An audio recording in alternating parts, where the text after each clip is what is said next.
Booyah! This is Robin from the Back Pain Secret Podcast, and today, guys, we are going to talk about how to accept sciatica pain. How to accept sciatica pain, but first, I'm going to play the intro song.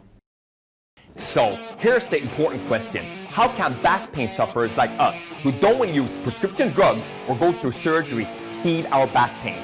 How do we live our daily lives in a way that allows us to go to work, take care of our families, enjoy life, and still manage our back pain? That is the question, and this podcast will give you the answer. My name is Robin Wakeham, and welcome to Back Pain Secrets. Okay, guys, I'm back, and today's topic is how to accept sciatica pain. Sciatica pain. And for you that don't know what sciatica is, it's pain when you have pain in your back, buttocks, down your leg, down to your foot. And it can be for many reasons. You know, you could have like a herniated disc. That's a disc where it has cracked open. You could have a slip disc where the disc has slipped a bit and it's pressuring on the sciatica nerve, and that is creating problems. And an estimated 560 million people a year, guys, have back pain, and a lot of them have sciatica as well. So this is a topic that many people are suffering from. As always, I have a patient story for you guys. We can call this gentleman Fred, okay? Fred is a made-up name, of course, to protect the innocent. And to give you a bit of a background, the backstory regarding Fred here, I met him a few years back. Fred was around 50 years old. He was married. He had 3 kids, and he was this like powerful CEO type, you know, a nice suit, nice car, the expensive watch, you know, high achiever. We're putting in like 70 hours a week at work, you know. He was telling me that he had back pain for about 3 years. He'd been suffering from back pain and sciatica pain for the past year, I think he was telling me, you know. And Fred was all into the workout stuff, you know. Working 70 hours a week, you have to like elevate your body and mind and everything to a higher level, and he did that in the gym. So Fred usually worked out like 5 or 6 days a week, and he was in the gym more or less every day between 5 and 6:30, okay? And he went heavy. He lifted heavy, he trained heavy, everything he did was like all in, okay? So externally, when you met Fred, you can definitely see that he was one of these high achiever types, you know, and Mr. Success, okay?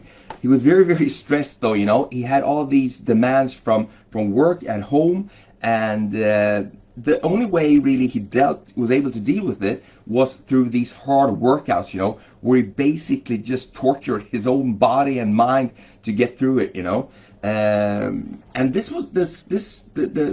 workouts, these powerful workouts that he did with a friend was really the only way for him to relax, you know. So he was very, very keen on keep doing these workouts, because if he stopped, he thought his life was just go to shits, right?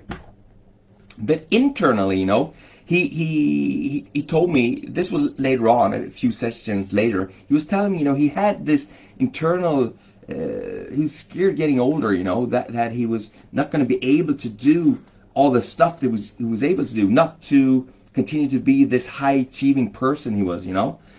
He was also very, very scared about back surgery. Fred had all kinds of medical insurance stuff, so he'd actually been to visit 2 or 3 different back surgeons, okay, to see if they could actually operate his back. And 2 of the people that were in the doctors wanted to operate his back because he had a herniated disc at level L4, L5, and that's basically when the disc has cracked open and you have some leakage. It looks like toothpaste basically, and that is pressing on his sciatica nerve, okay. But he was very, very frightened for the operation, more or less also because he was more or less a control freak, right? Being a CEO, he ran this big company, and he was control freak. And going under the knife, leaving over that responsibility to someone else, not really knowing what was going on, that scared him, you know. But he understood that the stuff that he was doing now is not going to hold up for much longer, you know. And he also told me, you know, I'm very, very scared to see what happens if I can't go in and work out that hard, because right now, that's the only way I relax in my life, okay? If I can't work out, I go crazy. That's basically what he was telling me, you know. and he'd been doing this for maybe 15 or 20 years. So we started treatment, and I told him also, besides the workouts, I told him he couldn't work out that hard like he was doing now, because that was actually irritating his back condition big time. I told him to stop to work out in the gym, continue to start to walk instead, and stand up at the desk, and reduce the stress, and reduce the work hours. He didn't really listen to me at all. He said, well, no pain, no gain. I'm tough. I'm gonna work through this. And some people, guys, you can't really reach. Sometimes people just have to go through shit themselves in order to get the lesson. Okay. So he left. I didn't see him for 2 or 3 months, but then he came back, and this time it was bad. Okay. Fred told me that he'd been doing the leg day, and he had strong legs, and he was very proud of his strong legs. So Fred and his buddy had done a leg day, and they'd done the squat exercise, where you have the bar up here and you were going down like this, up and down. And I don't know how many kilos, but it was really, really heavy set that he was doing. And basically, when it was in the lower position like this, his back popped, just basically popped. He told me he could hear the pop in the gym. And after that, more or less, his right leg, he couldn't feel anything in his right leg. The pain was just excruciating. He had problems sitting, lying down, standing up, walking. No position would reduce his pain at all. So he was very, very frightened regarding this. He also had problems going to the bathroom, meaning he couldn't control when he's peeing. He needed to go in and pee all the time now, he was telling me. He could pee like 10, 15, 20 times a day, just small squirts. And this, I was telling him, I told him that this is because the herniated disc, because it's pressing on those nerves down there that control the pee function, right? So it's a logical explanation why you had these problems, But he was in bad shape anyway, So I actually got him to go back to the orthopedic surgeon and have him checked out. And they came back and told him, we're going to operate you, Fred, in a week's time, okay? Because this shit is bad. We need to take care of this, So he was doing that, but before he went for the operation, he actually came back for another visit, and he was in bad shape. He was in pain, he was frustrated, he was angry, he was scared, and seeing this 50-year-old powerful guy, coming in the big suit, and that looked like he had his shit together, you could see he was more or less frightened like everyone else, like a small boy, and he hadn't been into the gym for a few weeks, and he was telling me that his whole life was just crashing because he couldn't work out, and the pain and all of this stuff. So we actually had a chat about acceptance, him accepting that he was suffering from sciatica pain and he needed to do a few steps to, So I told Fred, acceptance is basically to be at peace about what is happening around you, even if you don't like it, okay? So right now you're going through this, Fred, and it's horrible. I understand that, but you have to accept it, okay? Even though you're not liking what's going on, okay? And especially if you can't change it. I mean, Fred, you are used to be one of these people, like high achievers, CEO type, that you get shit done. Whatever's going on in your life, you just handle it and you take care of it, okay? And that's fine. But this time around, you really have to just accept it, because this is a process that you have to go through, and you have to accept it. So I'm going to give you he was getting it, but he wasn't really getting it.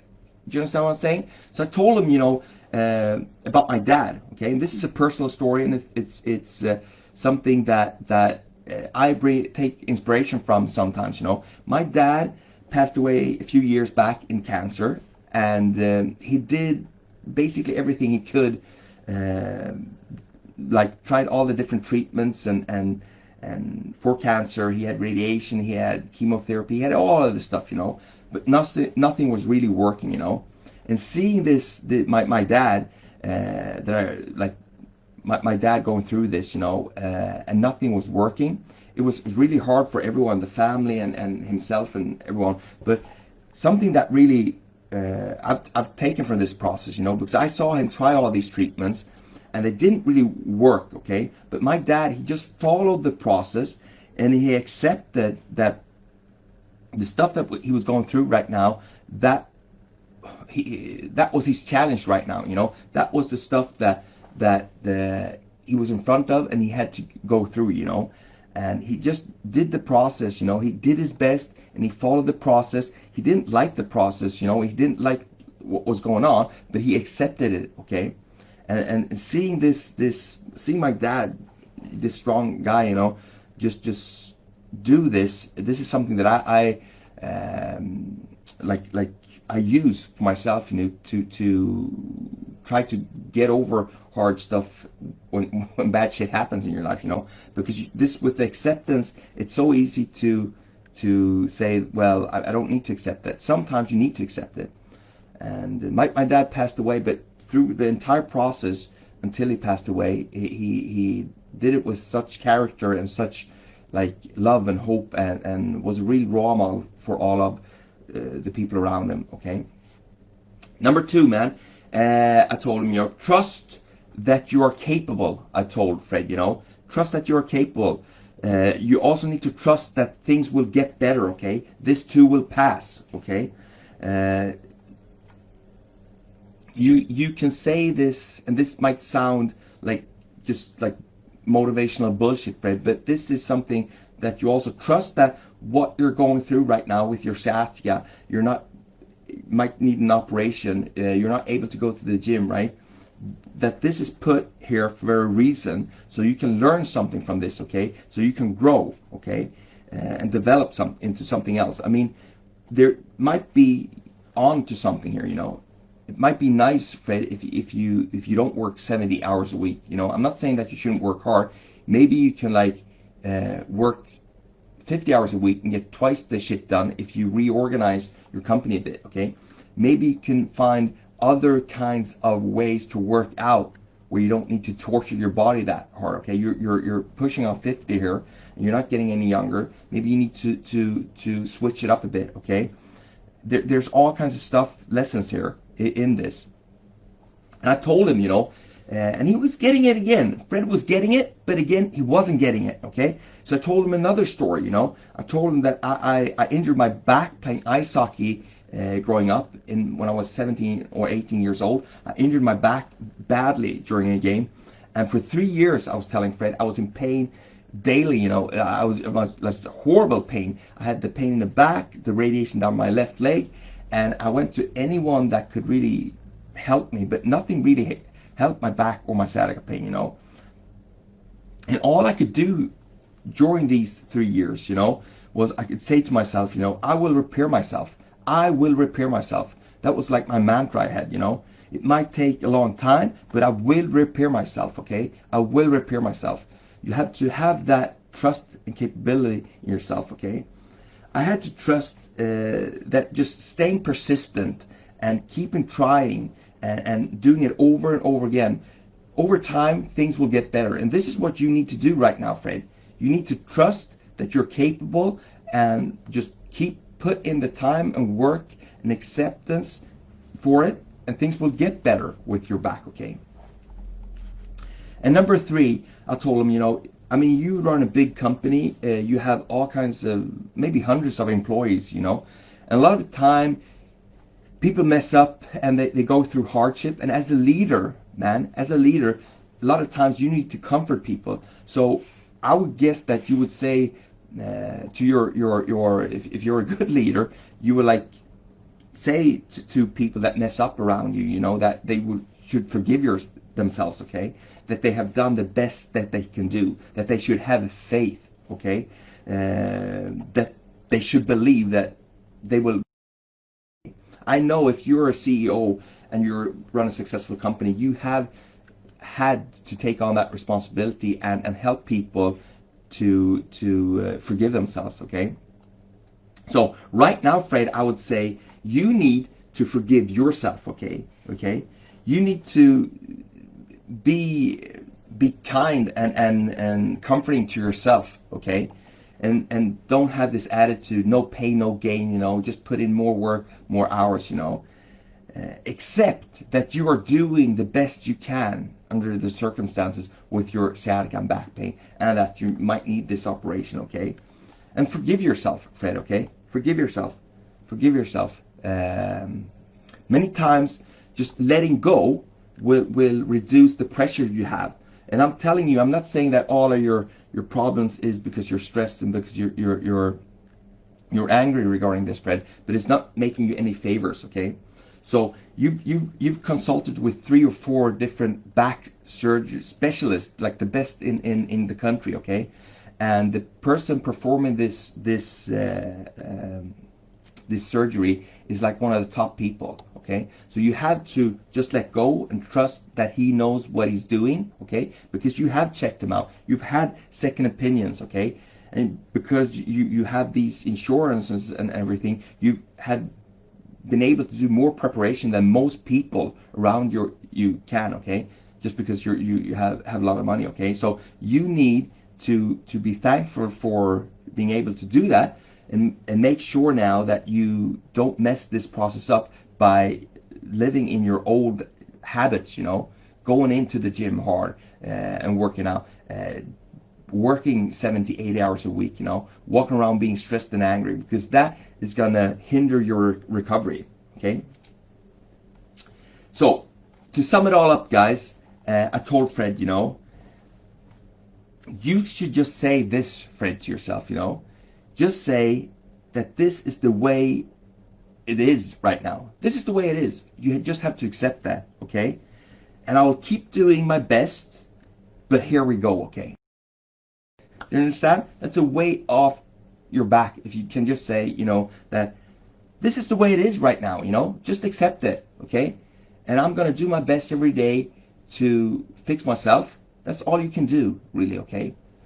Okay, guys, this was a bit of a longer one, but it's a very, very important topic. A lot of people struggle with how to accept their sciatica pain and back pain. So if you know someone out there, guys, that is struggling with back pain, sciatica pain, or other pain for that matter, send this episode to them, okay, as a gift. Okay, guys, take care. I'll talk to you guys tomorrow. And guys, remember, just one step away from healing your back pain. Bye-bye. Want more back pain secrets? Then go ahead and get your free copy of my best-selling book, Back Pain Secrets, at backpainsecrets.com. Inside this book, you will find my top secrets to healing your back pain without prescription drugs or surgery that have helped thousands of other people just like you.